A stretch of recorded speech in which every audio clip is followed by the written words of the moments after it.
Greetings. We're here with Professor Noam Chomsky at MIT, who's the world's most cited living author. And the reason I bring that up all the time is because I want to bring attention to how often he's not seen on TV. If he's the most cited living author, what don't they want you to hear that he has to say?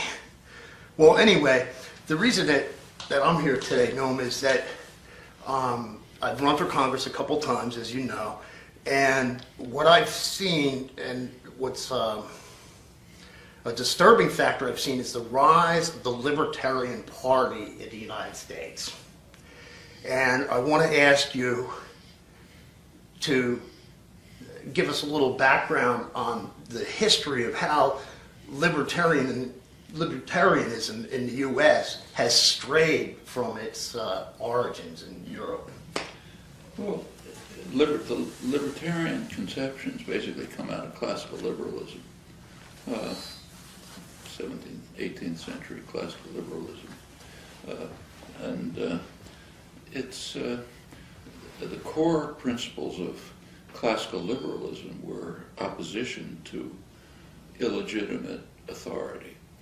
People should be free from constraints and controls by authoritarian structures which have no inherent legitimacy. Basically one or another form of tyranny or domination. So in the early days they were concerned with feudalism, with tyrannical states and so on. By the late 19th century on through the 20th century, some of the major authoritarian illegitimate structures are the corporate system, the private tyrannies. Right. Corporation is basically a tyranny. Right. Dominated from the top, take orders from above, given down below. At the bottom, you can rent yourself. You have no part. It doesn't even pretend to have anything like popular democratic control.